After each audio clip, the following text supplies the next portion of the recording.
नमस्कार, स्वागत है आप सभी का आपके ऑफिशियल यूट्यूब चैनल गुरुजी स्पेशल क्लासेस में। मैं हूं निमाई सारा, आपके समक्ष उपस्थित हूं साइकोलॉजी विषय वस्तु को लेकर। स्टूडेंट्स, आज की क्लास में हम डिस्कस करने वाले हैं कुछ और मुख्य इंपॉर्टेंट शिक्षण सूत्रों के बारे में। जैसे कि आप सब जानते हैं कि हम शिक्षण सूत्रों पर डिटेल में स्टडी कर रहे थे और शिक्षण सूत्रों के अंतर्गत हमने लगभग 6 शिक्षण सूत्रों को पढ़ लिया है। और आज की क्लास में बाकी जो भी शिक्षण सूत्र आपके बचे हुए थे उन पर आज की क्लास में हम डिस्कशन करेंगे और जानेंगे कि बाकी अन्य कौन कौन से मुख्य शिक्षण सूत्र हैं जहां से आपके सुपर टेट एग्जाम्स में सीधे सीधे प्रश्न पूछे जा सकते हैं। तो चलिए स्टार्ट करते हैं आज की क्लास। और आज की क्लास का पहला शिक्षण सूत्र यही है आपके लिए कि विशिष्ट से सामान्य की ओर। बट इस सीरीज का ये आपका 7वां शिक्षण सूत्र है जिसका नाम है विशिष्ट से सामान्य की ओर।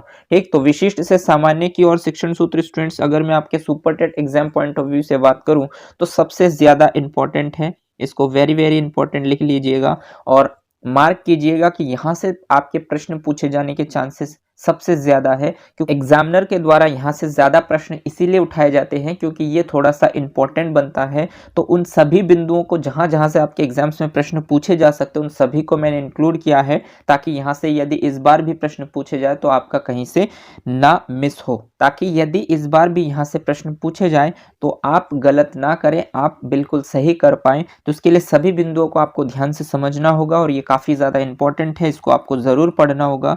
तो चलिए स्टार्ट करते हैं आज की क्लास। और आज की क्लास का पहला शिक्षण सूत्र है आपके लिए कि विशिष्ट से सामान्य की ओर। स्टूडेंट्स, विशिष्ट शब्द का मतलब आप समझ सकते हैं। विशिष्ट का मतलब होता है बहुत बड़ा, यानी ब्रॉड तरीके से, जो बहुत व्यापक जिसका अर्थ होता है, यानी कि इसके अंतर्गत सभी चीजें सम्मिलित हो जाती हैं व्यापक रूप से। और सामान्य का मतलब एक साधारण सा जो नियम होता है या सामान्य सी बात होती है, तो उस चीज को आप समझ सकते हैं। मतलब एक तरफ आप समझ सकते हैं कि बहुत सारे उदाहरण, और फिर सामान्य का मतलब आप समझ सकते हैं रूल, यानी कि उदाहरण टू रूल, यानी जब आप उदाहरण से नियम की तरफ जाते हैं। इसको मैंने आपको एक विधि के अंतर्गत भी बताया था, तो वो भी आपके सामने आएंगे, सभी बिंदुओं पर हम डिस्कशन करेंगे।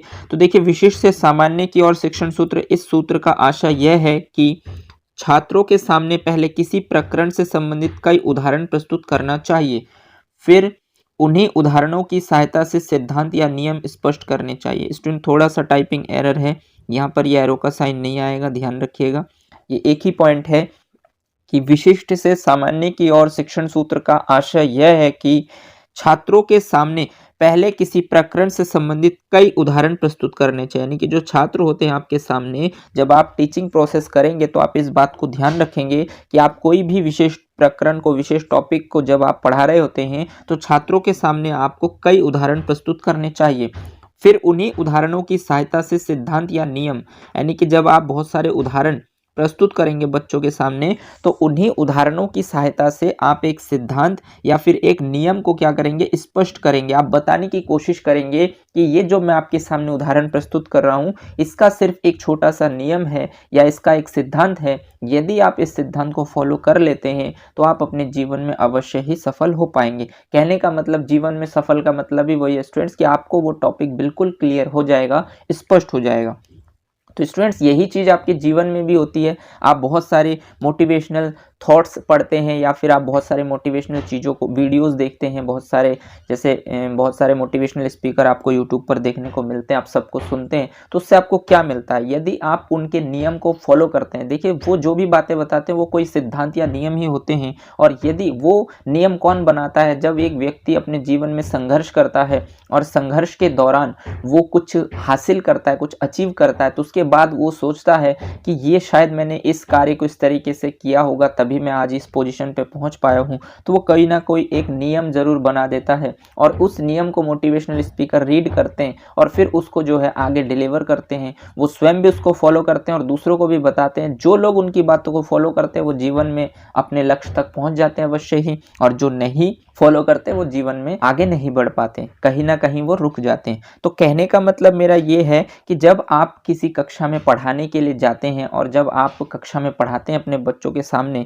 तो जो भी टॉपिक को आप पढ़ाने के लिए जाते हैं उनसे रिलेटेड आप कई तरीके के उदाहरण आपको प्रस्तुत करने चाहिए। मतलब आपको बहुत सारे उदाहरण प्रस्तुत करने चाहिए और उन उदाहरणों की सहायता से आपको एक सिद्धांत या फिर एक नियम स्पष्ट करने चाहिए। जैसे स्टूडेंट्स, मैं आपको जो भी टॉपिक पढ़ाता हूँ इसमें कंटेंट तो थोड़े कम होते हैं, बट मेरा फोकस ज़्यादातर आपको समझाने का होता है और मैं ज़्यादा से ज़्यादा उदाहरण आपके सामने प्रस्तुत करता हूँ। हो सकता है कि बहुत सारे स्टूडेंट्स ये भी सोचे कि सर आप इतने सारे उदाहरण प्रस्तुत करते हैं, हम चीज़ों को समझ गए हैं, तो आप खामखा क्यों बता रहे हो। देखिए स्टूडेंट्स, यहाँ पर हो सकता है कि आपको थोड़ा सा बोरियत भी लगे, ज़्यादा उदाहरण 2 से 3 उदाहरण जब मैं प्रस्तुत कर देता हूँ, क्योंकि बात आपको क्लियर होने के बाद भी मैं कर देता हूँ, शायद आपको लग सकता है। लेकिन एक चीज़ ध्यान रखिएगा कि जितना ज़्यादा मैं आपके सामने उदाहरण प्रस्तुत करूँगा, आपके कॉन्शियस माइंड में वो टॉपिक ज़्यादा अच्छे से क्लियर हो जाएगा और उनसे रिलेटेड अगर भविष्य में आपसे कभी प्रश्न पूछा जाएगा तो आप इजीली उस बात को समझ पाएंगे और तुरंत उस क्वेश्चंस के राइट ऑप्शन तक पहुंच पाएंगे। ये मेरा व्यक्तिगत अनुभव है कि जिस चीज़ को आप ज़्यादा पढ़ते हैं, जिस चीज़ में आपका इंटरेस्ट बढ़ता जाता है, जिस चीज़ को आप ज़्यादा पढ़ते हैं, वो आपको लंबे समय तक याद होता है। तो इसलिए ज़्यादा उदाहरण अगर मैं कभी देता हूं तो इसको नेगेटिव वे में मत लीजिएगा, इसको पॉजिटिव वे में लीजिएगा, क्योंकि बहुत ज़्यादा उदाहरण देने के बाद जब आप एक छोटा सा नियम बताते हैं तो वो बिल्कुल आसान हो जाता है और वो लंबे समय तक याद होता है। और जब आप पॉइंट टू पॉइंट पढ़कर निकल जाते हैं तो उसमें क्या होता है कि आप पढ़ तो लेते हैं, बट यदि आप 15 दिन तक उसे रिवाइज नहीं करते हैं तो आप भूलने लगते हैं। तो इसलिए इस बात को ध्यान रखिएगा और अगर मेरे से कभी ज़्यादा एग्जाम्पल मैं बता दूँ तो उसको पॉजिटिव वे में लीजिएगा। ठीक, तो स्टूडेंट्स आपने देखा कि विशिष्ट से सामान्य, विशिष्ट का मतलब होता है बहुत व्यापक और बहुत व्यापक का मतलब होता है कि एज अ टीचर आपको बच्चों के सामने बहुत सारे उदाहरण प्रस्तुत करने होते हैं और जब आप बहुत सारे उदाहरण प्रस्तुत करते हैं तो उसको हम कहते हैं विशिष्ट। ठीक, और उसके बाद उन उदाहरणों की सहायता से जब आप एक सिद्धांत या एक नियम को स्पष्ट करते हैं तो इसको हम कहते हैं सामान्य। तो इसीलिए एक शिक्षण सूत्र को फॉलो करता है जिसका नाम है विशिष्ट से सामान्य की। और आई होप आप मेरी बातों को समझ पाए होंगे। चलिए आगे बढ़ते हैं नेक्स्ट पॉइंट पर। नेक्स्ट पॉइंट आपसे कहता है स्टूडेंट्स कि इस शिक्षण सूत्र से बालकों को निरीक्षण, परीक्षण, विचार, चिंतन आदि का अवसर प्राप्त होता है। देखिए ये जो शिक्षण सूत्र है स्टूडेंट्स विशिष्ट से सामान्य की ओर, इससे बालकों को क्या हेल्प होती है, यानी कि बालकों को क्या फायदा होता है। इससे बालकों को निरीक्षण, परीक्षण, विचार और चिंतन आदि का अवसर प्राप्त होता है। यानी कि जब कोई बच्चा विशिष्ट से सामान्य की ओर बहुत सारे उदाहरण जब टीचर बच्चों के सामने प्रस्तुत करते हैं और उसके माध्यम से वो एक सिद्धांत या नियम बताते हैं, तो इससे बच्चे को फायदा ये होता है कि बच्चे को निरीक्षण करने का समय मिलता है, बच्चे को परीक्षण करने का समय मिलता है, बच्चे को विचार करने का समय मिलता है, बच्चा अपने सोच विचार यानी चिंतन का प्रयोग करता है। और ये सारी गतिविधियां जब वो बच्चा करता है तो वो टॉपिक जो होता है उस बच्चे को बिल्कुल क्लियर हो जाता है। और ऐसी चीजें यदि बच्चा 1 साल तक भी ना पढ़े, लेकिन उनसे रिलेटेड जब भी उसके सामने प्रश्न आते हैं तो वो उसमें ज़्यादा चांसेस होते हैं कि वो उस क्वेश्चन के राइट ऑप्शन तक पहुंच पाए। इसीलिए ये विशिष्ट से सामान्य की और जो शिक्षण सूत्र है स्टूडेंट्स, ये एग्जामिनर जो आयोग द्वारा जो एग्जामिनर क्वेश्चन सेट करते हैं इसमें ज़्यादा टाइम्स जो है, चाहे आप यूपी टेट का पेपर उठाकर देख लीजिए या सी टेट का पेपर उठाकर देख लीजिए, इस शिक्षण सूत्र से ज़्यादा बार प्रश्न पूछे गए हैं। ठीक, तो यही चांसेस होते हैं कि एग्जामिनर भी जानते हैं कि इस शिक्षण सूत्र का क्या यूज़ है और इसका यूज़ यदि टीचर करते हैं तो इसका मतलब जो शिक्षण है वो और ज़्यादा इफेक्टिव हो जाएगा। क्योंकि आपको पता होगा कि इस समय जो छोटे बच्चे होते हैं प्राइमरी लेवल पर, उनका जो एनसीएफ 2005 में जो आप पढ़ते हैं उसके अनुसार आपको पता होगा कि जो छोटे बच्चे होते हैं उनके बैग जो है, बैग का वेट कम होना चाहिए। मतलब ये है कि आपके पास बहुत सारी किताबें नहीं होनी चाहिए, आपके पास किताबें बहुत छोटी छोटी होनी चाहिए, पतली पतली होनी चाहिए, लेकिन आपका जो ज्ञान है, आपकी जो नॉलेज है वो ज़्यादातर अंडरस्टैंडिंग बेस्ड होने चाहिए, ताकि बच्चा कम चीज़ें पढ़े लेकिन जो चीज़ें पढ़े वो बिल्कुल स्पेसिफिक हो, उसका एक उद्देश्य हो, ताकि वो अपने एक लक्ष्य को सेट कर पाए, अपने एक टारगेट को सेट कर पाए। तो इसीलिए स्टूडेंट्स से इस शिक्षण सूत्र का ज़्यादा इंपॉर्टेंट रोल इसीलिए बनता है और आयोग यानी जो एग्जामिनर है वो भी चाहते हैं कि जो भी शिक्षक हम चुने वो उनमें इस तरीके के गुण उनमें अवश्य होने चाहिए। इसीलिए शिक्षण सूत्र को आपको ज़्यादा पढ़ना पड़ता है, क्योंकि यहाँ से ज़्यादा चांसेस बनते हैं एग्जाम्स में प्रश्न पूछे जाने की। आई होप आप मेरी बातों को समझ पा रहे होंगे। चलिए आगे बढ़ते हैं और देखते हैं इस शिक्षण सूत्र में और कौन कौन सी मुख्य बातें हैं। नेक्स्ट पॉइंट है स्टूडेंट्स इसमें कि यह सूत्र विज्ञान, गणित और व्याकरण में विशेष उपयोगी है। देखिए स्टूडेंट, जो शिक्षक विज्ञान पढ़ाते हैं उनके लिए ये जो शिक्षण सूत्र है ज़्यादा इम्पोर्टेंट बनता है, क्योंकि आपको पता है कि जब आप विज्ञान को पढ़ा रहे होते हैं और आप किसी सिद्धांत पर बात कर रहे होते हैं तो उस सिद्धांत से रिलेटेड आपको बहुत सारे उदाहरण प्रस्तुत करने होते हैं, और जब आप बहुत सारे उदाहरण प्रस्तुत करके बच्चे को रियलाइज़ कराते हैं, बच्चों को फील कराते हैं, तभी बच्चे को वो नियम जो है वो स्पष्ट हो पाता है और वो अपने व्यावहारिक जीवन से जोड़ पाते हैं। तो यही कारण है कि इस शिक्षण सूत्र का काफ़ी ज़्यादा इंपॉर्टेंट विज्ञान शिक्षण के दौरान होता है, इसीलिए टीचर जो है ये जो है सबसे ज़्यादा इंपॉर्टेंट बनता है। ठीक, इसीलिए इसके चांसेस हैं एग्जाम्स में ज़्यादा बार पूछे जाने की। नेक्स्ट है स्टूडेंट्स इसमें गणित। देखिए गणित जब आप पढ़ा रहे होते हैं और आप एक फॉर्मूले को बता रहे होते हैं, फॉर एग्जाम्पल के लिए जब आप a+b का होल स्क्वायर पढ़ा ही रहे होते हैं, तो इस फॉर्मूले को बताने के बाद उस पर आधारित कम से कम आप 8 से 10 हो सकता है 15-20 भी आप प्रश्न देते हैं बच्चों को, और आप ये चेक करना चाहते हैं कि क्या ये फॉर्मूला बच्चे को याद हो पाया है, मतलब ये चीज़ें वो समझ पाया है या नहीं, या इस फॉर्मूले को किस टाइप के प्रश्न में यूज़ करने होते हैं। तो इसके लिए आप बहुत सारे उदाहरण प्रस्तुत करते हैं, तो बहुत सारे उदाहरण प्रस्तुत करते हैं और उन्हीं उदाहरण के माध्यम से आप एक नियम की तरफ जाते हैं। इसका मतलब ये भी आपको गणित की कक्षा में शिक्षण सूत्र का उपयोग करना होता है। और नेक्स्ट स्टूडेंट्स व्याकरण। जब आप व्याकरण से रिलेटेड कोई चीज़ पढ़ा रहे होते हैं, जैसे आपको पता है जब आप वर्णमाला पढ़ा रहे होते हैं तो आप वर्णों का उच्चारण स्थान कहाँ से किसका होता है, इन सब चीज़ों के बारे में बता रहे होते हैं, तो इसमें आप बहुत सारे उदाहरण प्रस्तुत करते हैं और आप उनको बच्चों को समझाते हैं कि इसका उच्चारण स्थान ये है, इसीलिए इसको कंठ और इसको तालव्य वर्ण कहा जाता है। तो कहीं ना कहीं आप व्याकरण में भी बहुत सारे उदाहरण के माध्यम से एक नियम की तरफ जाते हैं, आप विज्ञान में भी बहुत सारे उदाहरण से एक नियम की तरफ जाते हैं।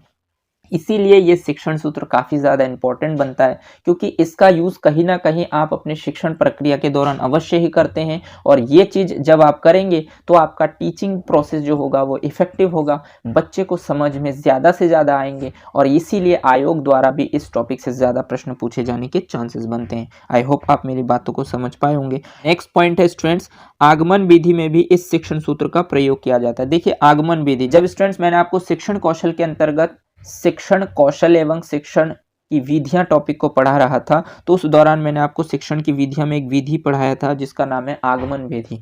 ठीक, और आगमन विधि में मैंने आपको बताया था आगमन का मतलब होता है कि आप पहले बहुत सारी चीज़ें उदाहरण प्रस्तुत करते हैं और फिर आप उन उदाहरण यानी कि आप एक एग्जाम्पल के थ्रू आप कहाँ जाते हैं, रूल की तरफ जाते हैं। तो जब आप बहुत सारे उदाहरण से एक नियम की तरफ जाते हैं तो उसको ही आगमन विधि कहते हैं। और आप जो इस शिक्षण सूत्र पढ़ रहे हैं इसका नाम है विशिष्ट से सामान्य की ओर। विशिष्ट का मतलब होता है बहुत सारे, और सामान्य का मतलब होता है एक छोटा सा सिंपल सी बात। ठीक, तो इसका मतलब विशिष्ट से सामान्य की ओर जो शिक्षण सूत्र है ये भी आगमन विधि पर आधारित है। तो यहाँ से सीधा सीधा आपके एग्जाम्स में प्रश्न पूछा जाएगा कि आगमन विधि में कौन से शिक्षण सूत्र प्रयोग किए जाते हैं। तो इसमें भी मैंने आपको बता दिया था आगमन विधि को, जब मैं आपको डिटेल कर रहा था तो उस दौरान भी मैंने आपको बताए हैं, और यहाँ पर भी मैं आपको बता रहा हूँ कि आगमन विधि में विशिष्ट से सामान्य की ओर शिक्षण सूत्र का प्रयोग किया जाता है। इस बात को भी ध्यान रखेंगे क्योंकि एग्जामिनर यहाँ से भी प्रश्न उठाता है। आई होप आपको ये पॉइंट्स भी क्लियर हो गया होगा। चलिए आगे बढ़ते हैं और देखते हैं। नेक्स्ट पॉइंट इस शिक्षण सूत्र का ये है कि इस शिक्षण सूत्र को दृष्टांत से सिद्धांत की ओर के नाम से भी जाना जाता है, यानी कि इस शिक्षण सूत्र का एक नाम है दृष्टांत से सिद्धांत की ओर। यानी कि कोई चीज़ दृष्टांत मतलब जिस चीज़ को आप देख सकते हैं और उसको देखकर आप एक नियम की तरफ बढ़ते हैं, तो उसी को ही हम दृष्टांत से सिद्धांत की ओर शिक्षण सूत्र कहते हैं, और यही विशेष से सामान्य शिक्षण सूत्र का ही नाम है। तो हो सकता है कि आपके एग्जाम्स में ऐसे प्रश्न भी पूछ लिए जाएं, दृष्टांत से सिद्धांत की ओर शिक्षण सूत्र का अन्य नाम क्या है, और 4 ऑप्शन हो उसमें एक ऑप्शन आपको विशिष्ट से सामान्य की ओर भी दिख जाए और एक सामान्य से विशिष्ट की ओर। तो इसका मतलब ये है कि जब आप दृष्टांत से सिद्धांत की ओर बढ़ते हैं, इसका मतलब ये कहाँ से कहाँ बढ़ते हैं, आप विशिष्ट से सामान्य की ओर। तो इन बातों को भी ध्यान रखेंगे आप कि दृष्टांत से सिद्धांत की ओर के नाम से भी हम विशिष्ट से सामान्य की ओर शिक्षण सूत्र को जानते हैं। तो आई होप आपको रियलाइज हो गया होगा कि क्यों मैं इसको वेरी वेरी इंपॉर्टेंट कह रहा हूँ और क्यों मैं ये कह रहा हूँ कि ये एग्जामिनर द्वारा ज़्यादा बार यहाँ से प्रश्न पूछे जाते हैं, क्योंकि इसके बहुत सारे पॉइंट्स होते हैं जहाँ से आपके एग्जाम्स में प्रश्न पूछे जाते हैं। इसलिए मैंने आपको सभी पॉइंट्स क्लियर कर दिए। और ये इंपॉर्टेंट क्यों होता है, क्योंकि एक शिक्षक में यदि एक शिक्षक ने इस शिक्षण सूत्र को नहीं पढ़ा कभी, तो इसका मतलब उन्होंने फिर BEd बीएड या फिर जो डीएलएड का प्रशिक्षण लिया है वो शायद ऐसे ही लिया होगा, उन्होंने क्लासेस अटेंड नहीं की होगी। तो इसीलिए ये काफ़ी ज़्यादा इंपॉर्टेंट शिक्षण सूत्र इसीलिए बनता है क्योंकि कोई भी अध्यापक हो, किसी भी विषय को पढ़ाता हो, चाहे वो प्राइमरी लेवल पर या फिर अपर प्राइमरी लेवल पर कोई भी शिक्षक हो, उनको ये शिक्षण सूत्र अवश्य ही पढ़ने चाहिए। जब इनको वो पढ़ेंगे तभी उनके व्यवहार में चीज़ उतरेंगे, और जब उनके व्यवहार में उतरेंगे और वो पढ़ाने के लिए जाएंगे किसी भी कक्षा में, तो उनका जो शिक्षण प्रक्रिया है वो प्रभावपूर्ण हो पाएगा, जिसमें बच्चे को बहुत अच्छा इंटरेस्ट लगेगा, बच्चे चीज़ों को समझने लगेंगे और उनको सारी चीज़ें ईजी लगने लगेंगी।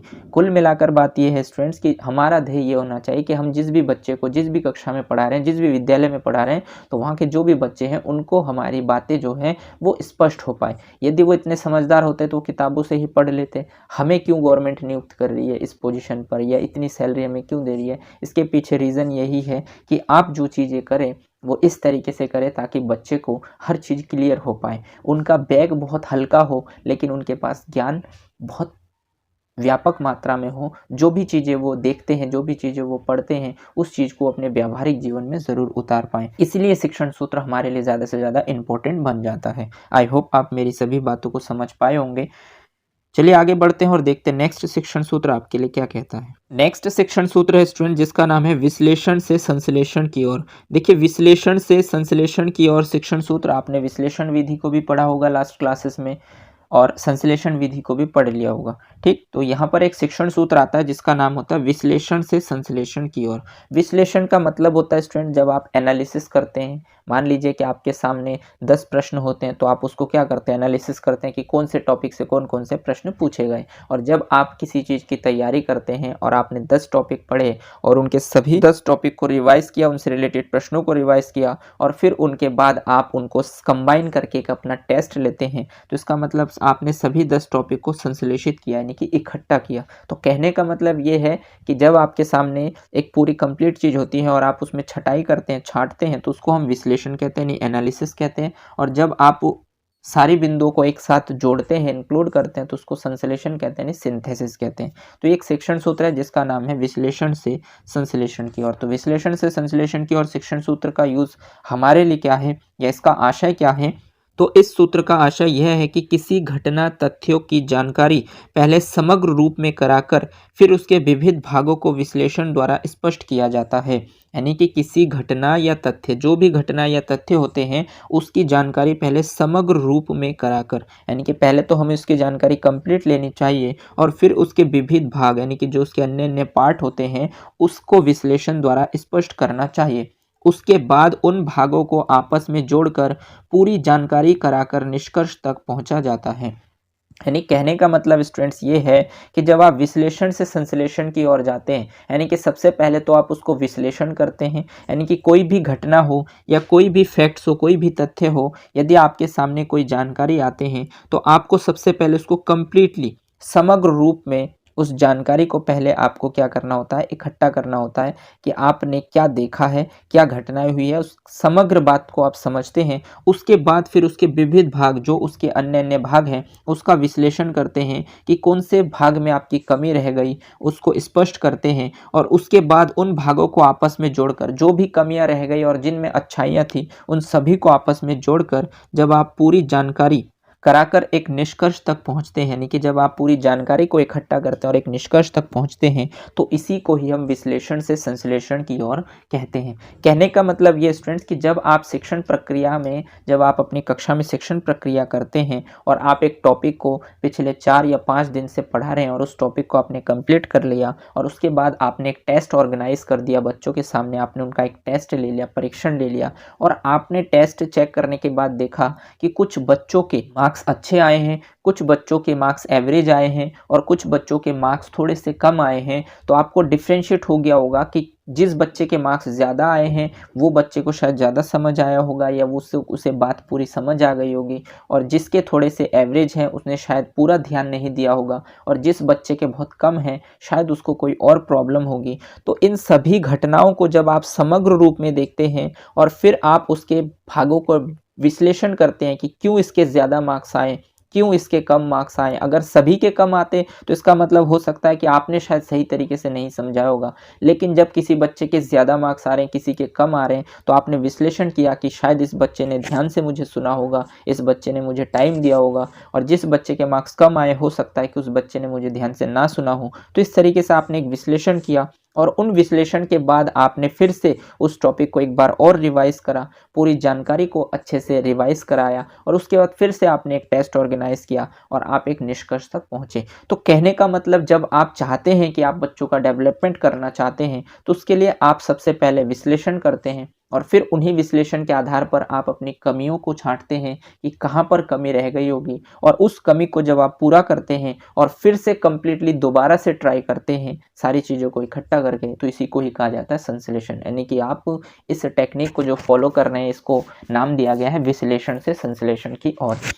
तो ये इस शिक्षण सूत्र का आशय है। आई होप आप मेरी बातों को समझ पाए होंगे कि विश्लेषण से विश्लेषण की ओर शिक्षण सूत्र का क्या निष्कर्ष है, इसका क्या रिजल्ट है। चलिए आगे बढ़ते हैं और देखते हैं, एक उदाहरण के माध्यम से इस शिक्षण सूत्र को समझने की कोशिश करते हैं। तो फॉर एग्जाम्पल के लिए स्टूडेंट, जैसे कि सीडीपी के सभी टॉपिक्स का विश्लेषण करके उसके प्रत्येक टॉपिक पर टेस्ट लगाना चाहिए और अंत में पूरे सीडीपी का टेस्ट लगाना चाहिए। देखिए, जो सीडीपी मैं आपको पढ़ा रहा हूँ, जैसे कि मान लीजिए कि मैं आपको सुपर टेट के लिए जो सीडीपी का पोर्शन है 10 मार्क्स का, शिक्षण कौशल का पोर्शन है 10 मार्क्स का, उसके बाद आपका आता है जीवन कौशल लाइफ स्किल का पोर्शन है 10 मार्क्स के, 30 मार्क्स की मैं यहाँ पर आपको तैयारी करा रहा हूँ।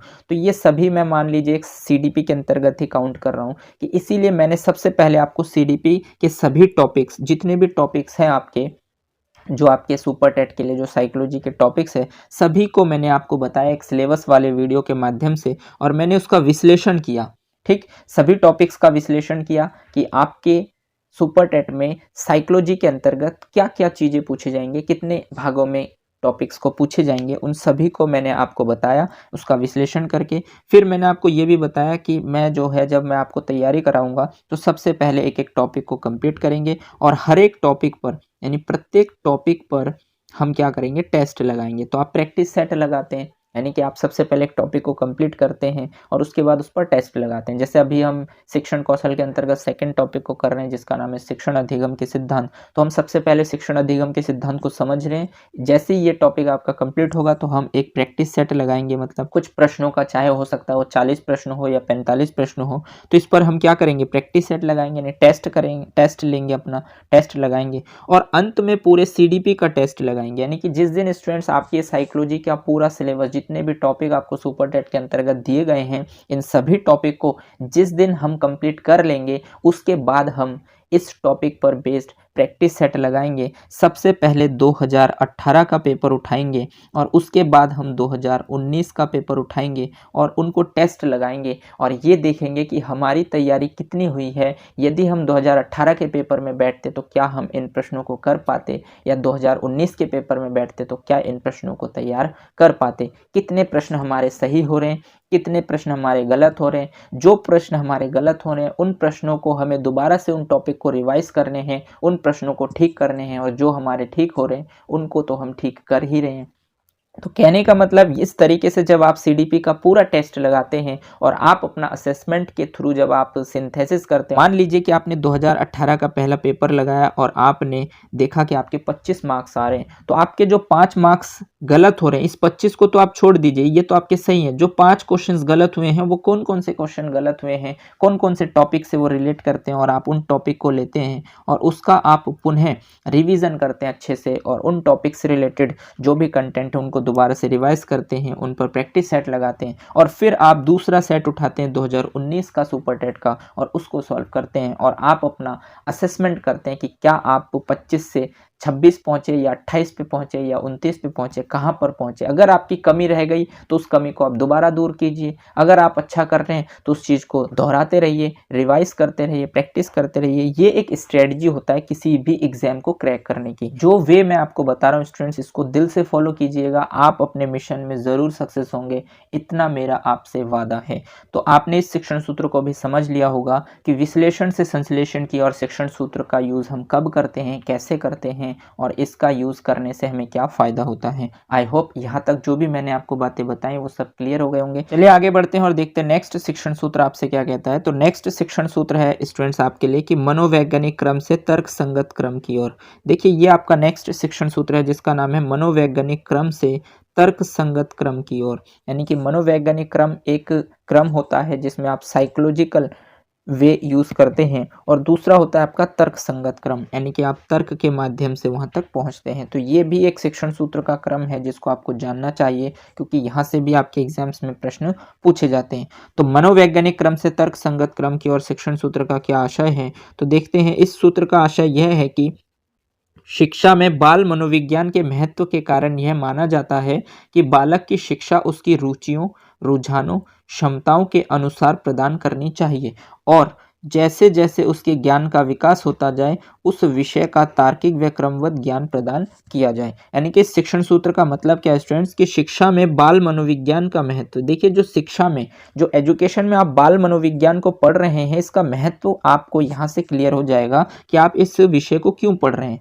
क्योंकि इस विषय को ना तो आपने ग्रेजुएशन में पढ़ा होगा और ना ही आपने 11th-12th में कभी पढ़ा होगा, लेकिन जब आप बीएड या डीएलएड की प्रशिक्षण लेते हैं तब आप सीडीपी से रिलेट करते हैं अपने आप को। तो सीडीपी से यानी बाल मनोविज्ञान से आप अपने आप को क्यों रिलेट करते हैं, तो शिक्षा में बाल मनोविज्ञान के महत्व के कारण यह माने जाते हैं कि बालक की शिक्षा। देखिए इस विषय को आप जो है डीएलएड या फिर बीएड के दौरान इसलिए पढ़ते हैं क्योंकि आप जो है एजुकेशन फील्ड में अपनी सेवाएं देना चाहते हैं। तो जब आप एजुकेशन फील्ड में अपनी सेवाएं देना चाहते हैं तो बालक की शिक्षा जो है उसकी रुचि, रुझान, क्षमताओं के अनुसार प्रदान करनी चाहिए। यानी कि बालक की जो शिक्षा है उसमें उसका इंटरेस्ट किस तरफ है, उसका रुझान किस तरफ है, उसके अंदर किस तरीके की काबिलियत है, क्षमताएं हैं, इस चीज़ का ज्ञान आपको होना चाहिए। ठीक, जब आपको इस चीज़ का ज्ञान होगा और उसके अनुसार आप उसे शिक्षा प्रदान करेंगे तो उससे वो बच्चा जो है उस फील्ड में आगे बढ़ता जाएगा, उसका डेवलपमेंट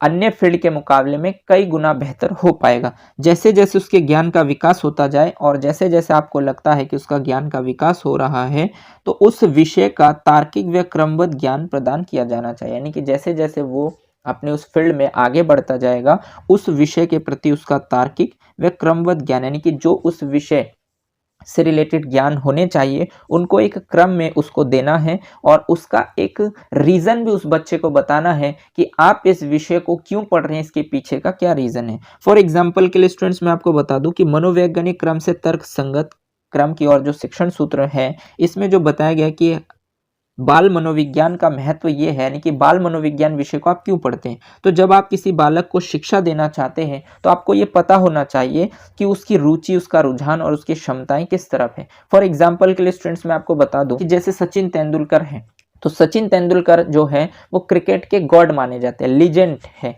वर्ल्ड में फेमस है उस बंदे ने जो क्रिकेट में अचीवमेंट की है। क्या आप सचिन तेंदुलकर को सिंगर बनाते तो क्या वो एक बेहतर सिंगर हो पाते? आपको लगता है कि वो हो पाता?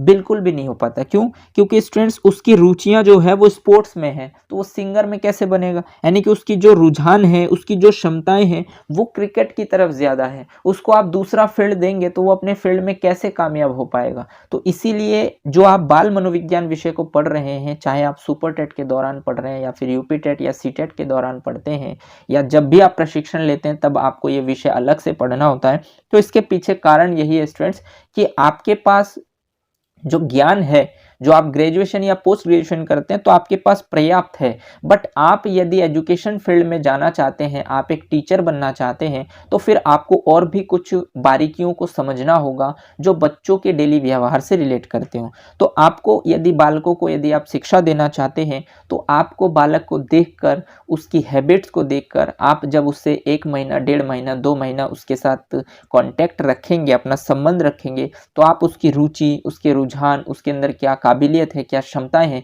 इस चीज को आप समझ सकते हैं। और जब आप इस चीज को समझ जाएंगे और आप उस बच्चे को उचित डायरेक्शन में, जिस फील्ड में उसकी काबिलियत है उसी डायरेक्शन में उसे आगे बढ़ाने का प्रयास करेंगे, उसका विकास करेंगे, तभी उस बच्चे का उचित विकास हो पाएगा। और जब वो उस फील्ड में आगे बढ़ेगा और उनसे रिलेटेड आप उसको तार्किक ज्ञान देंगे, क्रमबद्ध तरीके से उस बच्चे को ज्ञान देंगे और उसमें उसे तर्क के माध्यम से भी ज्ञान देंगे तो उस बच्चे का जो डेवलपमेंट है वो कई गुना बढ़ जाएगा। और इस तरीके से जब बच्चा अपना डेवलपमेंट करेगा तो वो अवश्य ही अपने आप को मैक्सिमम पोजीशन तक पहुंचा पाएगा। तो इसीलिए आपको इस शिक्षण सूत्र को पढ़ना होता है कि मनोवैज्ञानिक क्रम से तर्क संगत क्रम की ओर। देखिए, तर्क भी जरूरी है कि आप ये कार्य क्यों कर रहे हैं। जैसे मैं आपको ये शिक्षण सूत्र पढ़ा रहा हूँ तो इसमें सिर्फ ये नहीं कि आपको सिर्फ शिक्षण सूत्र पढ़ा दिया कि जी ऐसे नहीं ऐसे नियम होते हैं तो ऐसे जाना है और इसके साथ ऐसे, ऐसा नहीं है। आप इस शिक्षण सूत्र को, ये शिक्षण सूत्र ज्यादा इंपॉर्टेंट क्यों है, यहाँ से प्रश्न ज्यादा बार क्यों पूछे जाते हैं, ये आपको क्यों पढ़ना चाहिए, ये सारे तर्क हैं कि आप इस चीज को क्यों पढ़ रहे हैं, आपका क्या रिलेशन है, इसका आपके डेली लाइफ से क्या मतलब है। तो ये सभी शिक्षण सूत्र यदि आप स्टूडेंट पढ़ते हैं और उनको अपने जीवन में इम्प्लीमेंट करते हैं, अपने जीवन में उतारते हैं तो आपके व्यवहार में ऑटोमेटिक परिवर्तन होगा। और आपको पता है मनोविज्ञान का अर्थ ही होता है व्यवहार में परिवर्तन। तो इसीलिए आपको अपने व्यवहार में परिवर्तन करना होगा। यदि आप अपने व्यवहार में परिवर्तन करेंगे तो आपका जो व्यवहार होगा वो बच्चों के लिए इंटरेस्टिंग बनेगा, बच्चे को कॉन्सेप्ट अच्छे से क्लियर हो पाएंगे और वो अपने जीवन में अपना उचित डेवलपमेंट कर पाएंगे। इसीलिए आपको इस शिक्षण सूत्र को पढ़ना होता है। तो आई होप आप मेरी बातों को समझ पाए होंगे। और स्टूडेंट्स, फॉर एग्जांपल के लिए मैं आपको बता दूं, एक होता है जैसे आप मनोवैज्ञानिक क्रम के अनुसार, यानी कि एक तो आपके लिए वर्ड आया मनोवैज्ञानिक क्रम और दूसरा है तार्किक क्रम। तो इसमें आप अगर कंफ्यूज हो जाते हैं, इसके लिए मैंने आपके लिए एग्जाम्पल सेट किए हैं। मनोवैज्ञानिक क्रम का मतलब होता है स्टूडेंट्स कि आप सबसे पहले एक वाक्य बच्चों के सामने लिखते हैं और उस वाक्य में, जैसे कि मान लीजिए मैं घर जाता हूं, तो आपने एक वाक्य को लिखा तो इसमें मैं एक वर्ण है, घर एक शब्द है, ठीक, जाता एक शब्द है, हूं एक शब्द है। तो इन शब्दों में फिर जाता शब्द में कितने वर्ण हैं, कितने स्वर हैं, तो आप पहले एक वाक्य को बताते हैं बच्चे को, फिर उस वाक्य में कितने वर्ण आए हैं उन वर्णों को बताते हैं, फिर कौन से वर्ण की क्या ध्वनि है उनके बारे में बताते हैं। तो ये जो क्रम होता है इसको हम कहते हैं मनोवैज्ञानिक क्रम, ठीक। और दूसरा है स्टूडेंट्स तार्किक क्रम।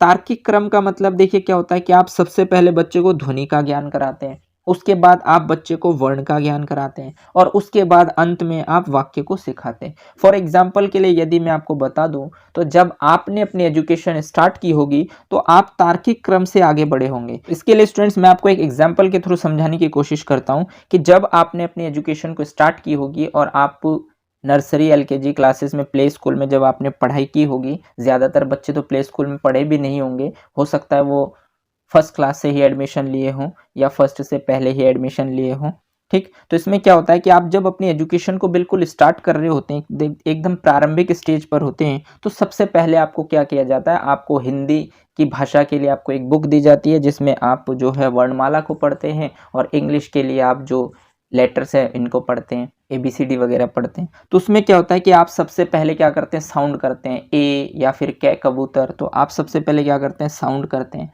फिर आप उन साउंड के माध्यम से आप वर्णों को पढ़ते हैं, यानी कि आप पढ़ते हैं, समझते हैं, ए फॉर एप्पल या अ फॉर अनार, ठीक है। तो इस तरीके से आप वर्णों को पढ़ते हैं और फिर उन वर्णों को आप कई महीने तक पढ़ते हैं। जब आपका पूरा वर्णमाला में जितने भी वर्ण आपको उस बुक में दिए हुए होते हैं उनको पढ़ लेते हैं, फिर आप धीरे धीरे धीरे 2 वर्णों को मिलाकर, 3 वर्णों को मिलाकर आपको एक शब्द पढ़ाया जाता है। फिर धीरे धीरे आपको वाक्य तक आने में हो सकता है 1 से 1.5 साल लग जाते होंगे या 1 साल तो अवश्य कम से कम लग ही जाते होंगे। तो आपने स्टार्टिंग कहाँ से की, ध्वनि से, फिर आप वर्ण में आए, फिर आप वाक्य में आए, तो इसके लिए आपको एक लंबा पीरियड बिताना पड़ा होगा, आपने चीज़ों को सीखने में समय दिया होगा, ठीक। लेकिन स्टूडेंट्स, मनोविज्ञान कहता है कि इसमें आपको पता नहीं था कि आप क्या पढ़ रहे हैं और आपको कहाँ जाना है और आप कब जाएंगे, इसका आपको कोई उद्देश्य नहीं था। टीचर जैसे आपको पढ़ा रहे हैं आप बिल्कुल वैसे ही पढ़ रहे हैं। लेकिन मनोविज्ञान क्या कहता है, मनोवैज्ञानिक क्रम ये कहता है कि आप सबसे पहले एक वाक्य को बताइए, ठीक। क्योंकि छोटा बच्चा माँ या पेरेंट्स जो भी उसके घर परिवार में होते हैं, वो जो भी बातचीत करते हैं, वो छोटा बच्चा 1.5 साल 2 साल का वो भी बोलना स्टार्ट कर देता है। तो वाक्य तो वो शुरू से ही सीख जाता है। क्या वो वाक्य सीखने से पहले अ से अनार, आ से आम सीखा होगा या फिर अल्फाबेट सीखे होंगे? बिल्कुल भी नहीं सीखे होंगे, उसने डायरेक्ट ही वाक्य सीखा होगा, ठीक। उसने बोलना सीखा होगा और फिर बोलने के साथ साथ वो धीरे धीरे समझने भी लगा होगा। ठीक, तो मनोविज्ञान कहते हैं कि आप बच्चे को सबसे पहले एक सेंटेंस दीजिए, आप एक वाक्य बताइए बच्चे को, बच्चा समझेगा, उसको आप लिख कर बताइए। फिर उस वाक्य को तोड़कर आप उसके पार्ट्स बताइए कि इसमें कौन कौन से शब्द हैं, फिर उन शब्दों में कौन कौन से वर्ण हैं, फिर उन वर्णों में कौन सा स्वर है, कौन सा व्यंजन है, और उसके बाद अंत में आप सबसे लास्ट में ध्वनि के बारे में, साउंड के बारे में ज्ञान देंगे। तो उस बच्चे को लगेगा कि नहीं, पहले हमने ये पूरा पढ़ा, फिर उसके बाद ये इसीलिए पढ़ा जाता है, इसमें वर्णमाला इसलिए पढ़े जाते होंगे क्योंकि इसी के थ्रू हम सेंटेंसों को बनाते हैं और अपनी भावनाओं को व्यक्त करते हैं। तो एक मनोवैज्ञानिक क्रम है कि आप किस चीज को क्यों कर रहे हैं, इसके पीछे का रीजन क्या है। जैसे कि मैं आपको बताता हूं कि आप इस शिक्षण सूत्र को क्यों पढ़ रहे हैं, इसका आपके लिए क्या बेनिफिट है। तो इसका अवश्य आपके लिए बेनिफिट है क्योंकि यहां से आपके एग्जाम्स में प्रश्न पूछे जाएंगे। तो प्रश्न कहां से पूछे जाएंगे, क्यों पूछे जाएंगे, उस सभी कारणों को जब आप बताते हैं तो वो तार्किक क्रम की ओर जाता है। और जब आप एक मनोवैज्ञानिक क्रम से तार्किक क्रम की ओर जाते हैं तो आपका जो पढ़ाया होता है वो इफेक्टिव माना जाता है और वो बच्चों को अच्छे से क्लियर हो पाते हैं। इसीलिए स्टूडेंट्स आपको इस शिक्षण सूत्र का उपयोग अपने जीवन में करना होगा। इन शिक्षण सूत्रों को यदि आप उपयोग करते हैं तो आप एक बेहतर अध्यापक बन पाएंगे, आप अपनी कक्षा में अवश्य प्रतिष्ठा पाएंगे। तो आई होप आप मेरी बातों को समझ पाए होंगे। चलिए आगे बढ़ते हैं और देखते हैं नेक्स्ट शिक्षण सूत्र आपसे क्या कहता है। तो नेक्स्ट शिक्षण सूत्र है स्टूडेंट्स आपके लिए अनुभव से युक्ति युक्ति की ओर। देखिए ये आपका सेकंड लास्ट शिक्षण सूत्र है, अनुभव से युक्ति युक्ति की ओर। तो अनुभव से युक्ति युक्ति की ओर क्या होता है, तो अनुभव ज्ञान वह होता है जिसे बालक अपने निरीक्षण तथा अनुभव द्वारा प्राप्त करता है। यानी कि देखिए स्टूडेंट्स, अनुभव ज्ञान वो होता है जिसे बालक अपने निरीक्षण और अनुभव के द्वारा प्राप्त करता है। यानी कि जो चीज़ें आप अपने एक्सपीरियंसेस से और जो चीज़ें आपने निरीक्षण करके सीखे हैं उसी को ही हम अनुभव द्वारा प्राप्त ज्ञान कहते हैं। यानी कि स्टूडेंट, जैसे कि आपने अपने जीवन में जो भी आपने स्ट्रगल की होगी, कुछ एक एग्जाम आपके बहुत अच्छे गए होंगे, कुछ एक एग्जाम आपके थोड़े एवरेज गए होंगे, तो आपने निरीक्षण किया होगा अपने जीवन में कि क्यों मेरा ये एग्जाम्स एवरेज गया है और क्यों मेरा वो एग्जाम्स बेहतर गया था। तो इसके पीछे जब आप निरीक्षण करते हैं तो आप ये पाते हैं कि शायद जो एग्ज़ाम आपका बेहतर गया होगा उसमें आपने अच्छे से तैयारी की होगी, अच्छे से प्लानिंग की होगी, स्ट्रेटजी बनाई होगी और उसके बाद आपने पेपर दिया होगा तो आपके बेहतर मार्क्स आए होंगे। और जब आपके मार्क्स कम आए तो शायद हो सकता है कि आप किसी कारणवश किसी कार्य में बिजी रहे होंगे जिस वजह से आपकी तैयारी ठीक से नहीं हो पाई और इसी वजह से आपके रिजल्ट में परिणाम भी बेहतर नहीं आ पाए होंगे जितने आने चाहिए थे। तो ये क्या है स्टूडेंट्स, इस तरीके से जब आप अपनी लाइफ से आप अपने अनुभव को निरीक्षण करते हैं, अनुभवों का, और आप वहाँ से सीखते हैं तो उसी को ही हम कहते हैं अनुभव द्वारा प्राप्त ज्ञान। और इस सूत्र का आशय यह है कि बालक के इस अपूर्ण व अनिश्चित ज्ञान को वास्तविक व स्थायी बनाने के लिए तर्कयुक्त बनाना चाहिए। यानी कि स्टूडेंट, जो ये अनुभव से युक्ति युक्ति की ओर शिक्षण सूत्र है, इसका आशय यह है कि बालक को इस अपूर्ण व अनिश्चित ज्ञान, यानी कि जो भी ज्ञान आपने प्राप्त की है अपूर्ण और अनिश्चित, यदि आप इस ज्ञान को वास्तविक व स्थायी बनाना चाहते हैं तो आपको तर्क युक्त बनना होगा, आपको तर्क युक्ति की ओर ले जाना होगा। कहने का मतलब ये स्टूडेंट्स, जब आप अपने अनुभव से आपने रियलाइज़ किया कि आपके पेपर में किस में तैयारी अच्छी थी, इस वजह से इसमें मार्क्स अच्छे आए, और जिसमें तैयारी थोड़ी कम थी, कमज़ोर थी, उसमें आपके मार्क्स अच्छे नहीं आए, तो वहाँ से आपको ये रियलाइज़ करना होगा कि जो भी मेरे अपूर्ण व अनिश्चित ज्ञान थे, क्या आप उस ज्ञान को आगे और बढ़ाना चाहते हैं। यदि आप वास्तविक रूप से या स्थायी रूप से सक्षम बनना चाहते हैं, आप अपने ज्ञान को वास्तविक और स्थायी बनाना चाहते हैं, तो आपको एक सिस्टम के तहत, एक प्लानिंग के तहत कार्य करना होगा। और जब आप एक प्लानिंग के तहत कार्य करेंगे तो एक रीज़न के साथ, एक तर्क के साथ जब आप कार्य करेंगे तो आप अपने जीवन में अवश्य ही सफल होंगे।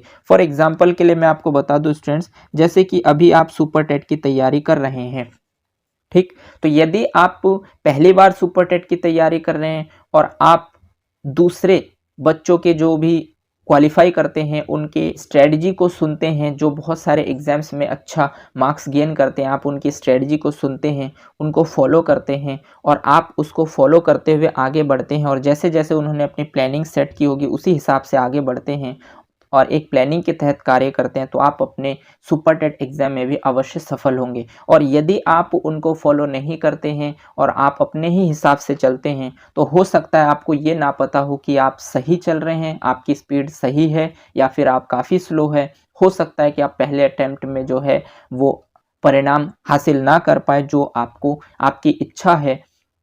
तो इसलिए स्टूडेंट्स कोई भी कार्य करें, यदि आप अपने अनुभव से सीखते हैं या दूसरों के किए हुए गलतियों से सीखते हैं और अनुभव करते हैं उस चीज़ को कि मुझे इस गलती को नहीं दोहराना है, और आप एक प्लानिंग के तहत उन बच्चों को फॉलो करते हैं जो अपने एग्ज़ाम्स में टॉप करते हैं, उनके वीडियोस को देखते हैं, उनकी स्ट्रेटजीज़ को फॉलो करते हैं, उसी हिसाब से चलते हैं, तो आप अवश्य ही पहले अटेम्प्ट में ही क्वालिफाई कर जाएंगे और आप जो है सुपर टेट को ईजिली क्रैक कर पाएंगे। तो स्टूडेंट्स ये सिर्फ सुपर टेट की ही बात नहीं है, आप किसी भी एग्ज़ाम्स की तैयारी कर रहे हैं, आपको एक प्लानिंग के हिसाब से चलना होता है। और जब आप अपने पुराने अनुभव, जहाँ पर आप असफल हुए, उन अनुभवों से सीखते हैं और उस चीज़ को दोबारा दोहराने की कोशिश नहीं करते हैं, तो आप अपने जीवन में अवश्य ही सफल होते हैं। और जो भी गलतियां आप करते हैं उनको आप दोबारा नहीं करते हैं, और जो भी आपकी कमियां हैं उनको आप ज़्यादा समय देते हैं, उनको पूरा करने की कोशिश करते हैं और उनको पूरा करते हैं, तो आप अपने जीवन में अवश्य ही सफल होते हैं।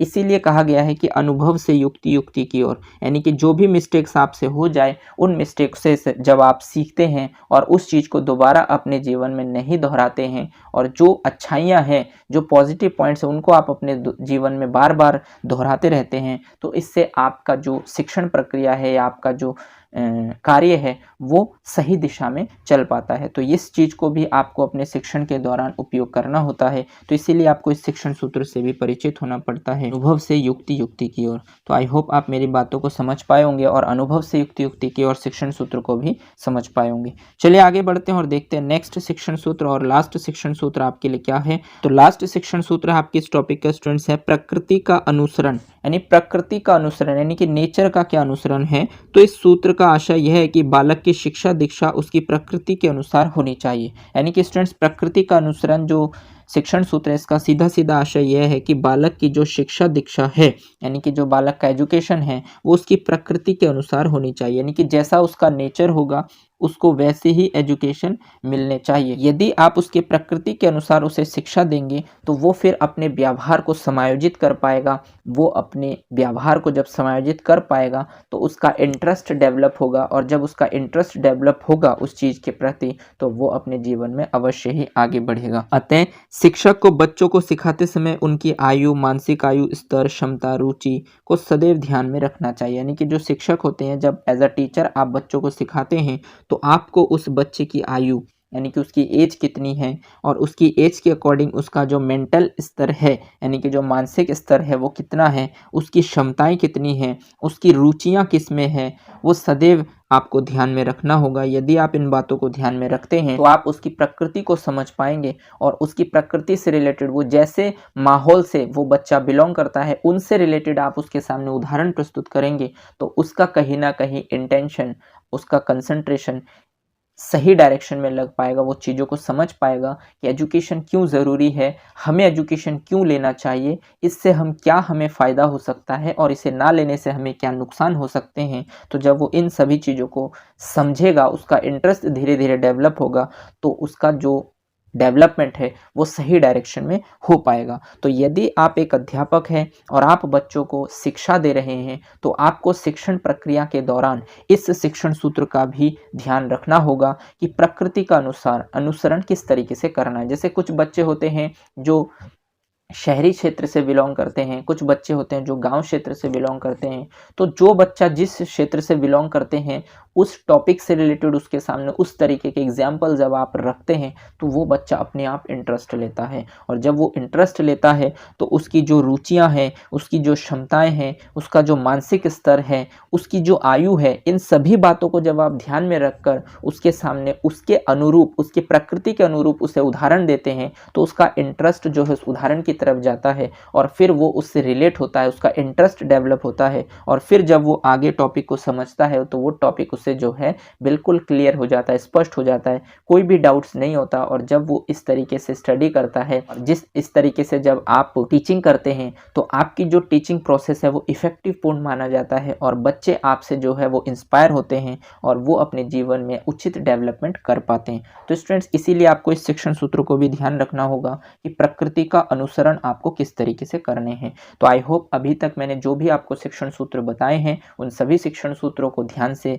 पढ़िएगा, ध्यान से समझिएगा और इसको समझने की कोशिश यदि आप करेंगे तो आपको फिर इसमें रट्टा मारने की आवश्यकता नहीं होगी और जो भी प्रश्न आपके इस टॉपिक से पूछे जाएंगे उसके राइट ऑप्शन तक आप इजीली पहुंच पाएंगे। आई होप आपको यहाँ तक सारे पॉइंट्स क्लियर हो गए होंगे। आज के लिए बस इतना ही। अगर आपको ये क्लास अच्छी लगी हो तो इसे लाइक कीजिए, अपने दोस्तों के साथ शेयर कीजिए और अगर आपको इस टॉपिक से रिलेटेड कोई भी डाउट्स हो तो आप कमेंट करके पूछ सकते हैं। मैं कोशिश करूंगा कि आपके डाउट्स को क्लियर कर पाऊँ। अगर आपने चैनल को सब्सक्राइब नहीं किया है तो चैनल को सब्सक्राइब कर लीजिए, बेल आइकन को भी प्रेस कर दीजिए ताकि इसी तरीके के बेनिफिशियल वीडियो जब भी मैं आपके लिए बनाऊँ तो आपको टाइम टू टाइम नोटिफिकेशन मिलते रहे। धन्यवाद। जय हिंद।